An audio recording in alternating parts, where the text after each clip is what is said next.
Құрметті достар, біз бағдарламамызды әрі қарай жалғастырамыз. Бүгін... Нұрби, домбыраның үнін естіп жатсың ба?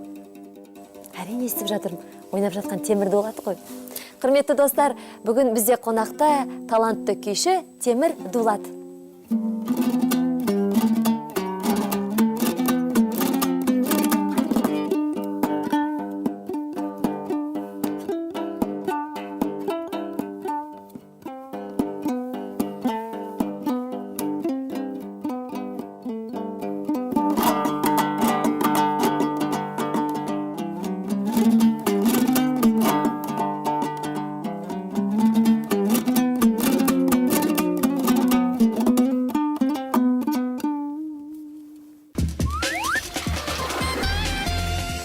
Құрметті көрермен, бүгінгі студиямыздың қонағы талантты жас күйші Темір Дулат. Студиямызға қош келдіңіз. Рахмет. Қайырлы таң. Темір, нешеде ояндыңыз бүгін? Бүгін енді студияға келетін болсаң, әрине ерте ояндық. Ерте оянсам тұрып, дайындалып деген. Жалпы күйшілердің таңы қалай басталады? Әрине ол түнге байланысты. Егер түнде шабыт мазалап жатса, шабыттан бір музыка ойыңа келіп жатып, жүрек толғып жатса, таңымыз кеш жатады. Себебі түнмен ұйқы болмайды, домбыраны аласың. Болмаса күй сандықта, фортепиано дейміз, соны ойнайсың. Соны шығарып болмайынша ұйқы болмайды бізде. Темір, өзіңіз қай жақтың тумасы боласыз? Соны айтып отырыңыз. Негізгі туған жерім сол оңтүстік Қазақстан облысы, Созақ ауданы, Шолаққорған дейді. Елге танымал аты ол Теріскей ғой, Теріскей. Енді көбінесе қателесіп жүрсіз. Темір Дулат, қайсысы сонда есіміңіз? Темір есіміңіз Дулат тегін. Есімім Темір Дулат тегін болып келеді. Менімен жаңа жұмыс жасап жатқан адамдар ғой, енді солар аты жөнін ол сахнаға лайықтау керек деп жаңа. Кіммен жұмыс жасап жатырсыз? Енді әлгі қазір арт директорым бар. Жақында ғана альбомымыз бітті, Құдай қаласа тұсауымыз кесеміз. Құтты болсын.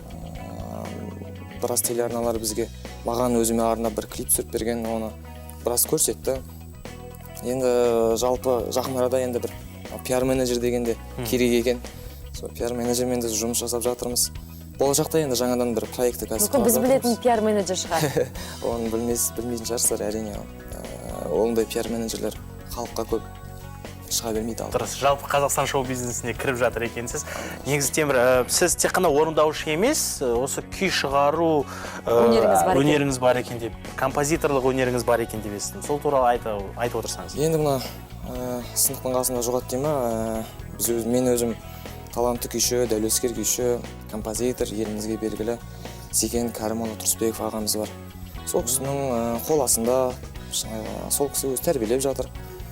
Өмірде көргені бар, өнердегісін біліп үйретіп жатыр. Менің өзім ең бірінші алғашқы күйім ол 86-16 деген болатын. Оны біз телеарнада Секен Кәрімұлы өзі тұсауын кескен болатын. 86-16. 86-16 деген болған дейін қазақта күй болмаған цифрмен, санмен. Әрине мәменің 17-8 март деген динамик бейсуан күйлері болды. Бірақ 86-16 деп қойымның бір сол енді өздеріңізге белгілі, елге белгілі ғой енді. Тарихы терең екен. Тәуелсіздікті оңайшылықпен алған жоқпыз. Соған әрине жүрегім тербетті. Сол оқиғаны естігеннен кейін сол жүрек тербеп, содан 86-16 деп қойдық. Ал 86-16 деген санмен оған дейін күй болмаған. Оны мен неге сүйеніп қойдым? Білеміз, біз әлемдік деңгейде Бах, Бетховендердің мысалға 17-ші симфониясы, 40-ші симфония деген болады. Неге бізде қазақта цифрмен күй болмайды деп? Санмен қойсып қойды. Мүмкін сіз ерекшеленіп болса санмен арғада жалғастырып кететін шығарсыз. Барлығын санға байланыстырып. Кім біледі, мүмкін. Солмен ерекшеленетін шығарсыз. Альбомыңыздың аты қалай деп аталады? Негізгі атын Элеге деп қойдым. Элеге деген ол Темір Дулат, Элеге, әрине Элеге әркімнің элегесі әркімде әртүрлі болады. Бұл Элеге деген біз Қазақстанның клип түсірген болатынбыз. Қазақстанның біз білмейтін көптеген қорықтары бар, көптеген табиғаты бар, шығыс, батыс, оңтүстік, солтүстік дейсің. Осының бәрін топтастырып, жаңағы бір бейне клип түсірген болатынбыз. Ол шетелдік қазақтарға арналып. Сіз енді күйшісіз. Жаңағыдай әнші болу ойыңызда бар ма? Ән айту деген сияқты. Енді эстрадаға үлкен қадам бастаған екенсіз. Ана сөз бар ғой. алжыған биші әнші болады деп құдай енді ол жағына енді менсіз де әншілер толып жатыр енді ренжімейсіздер. Мүмкін сіз жүргізуші болатын шығарсыз, мүмкін сіз актер болатын шығарсыз, тағы да басқа қырынан танитын шығармыз сізді. Актерлық демекші, осы киноға түстіңіз бе жалпы? Сіз кинодан көрген сияқтымыз бар ма? Мүмкін енді киноға түстім деп мақтанғандай боламыз, киноға түсіп жатырмыз. Неге сіз мақтанғандай болып өте бересіз? Жоқ, өнеріңіз соған жақсы бір келіп тұрсаңыз, соған сай болсаңыз.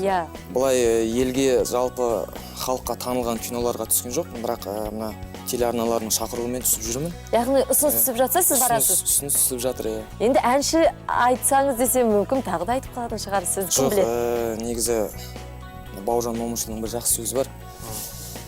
Өлеңнің сөзі дейді, ол домбыраның пернесі емес дейді. Әншінің дауысы, ол домбыраның көмейі емес дейді. Ал күй, бұл домбыраның төл өз өнері. Сондықтан бұл күйді құлағы бар, есі бар, санасы бар адам ғана түсінеді. Себебі ол күй деген бұл күрделі өнер. Сондықтан мен өзім ешқандай бір әнге ауытпап, жалаңдап, еліктеп деген ондай құмартпайды екен. Бәрекелді. Темір, сізден тілек сұраймыз. Біздің Күнбастар бағдарламасын көрермендеріне тілек болсын. Құрметті қазақ елі, әр күндеріңіз күнбастармен басталсын. Әр күндеріңіз сәтті болсын, мәнді болсын. Әр күндеріңіз шуақты болсын, қуатты болсын. Еліміз аман. Әр қазақтың шаңырағында күнде қуаныш, күнде мерейтой болсын. Әмин, айтқаныңыз келсін. Ал енді Темір қонаққа деген болады қазақта, бізде де ол бар. Сендей талантты жас күйшіні шақырып отырып, күйсіз жіберу біз үшін үлкен күнә шығар, сондықтан қалай қарайсың? Қонаққа сұраймыз. Мархабат, студиямызға келіп, сұхбаттасқаныңызға үлкен рахмет, шығармашылық табыстар тілейміз. Рахмет сіздерге де. Құрметті достар, осымен бізге берілген жарты сағат уақытымыз аяқталды. Келесі Күнбастарда кездескенше аман сау болыңыздар. 7:30-да, 8:30-да 7-ші арнамен бірге болыңыздар. Күндеріңіз Күнбастармен басталсын. Сау болыңыздар.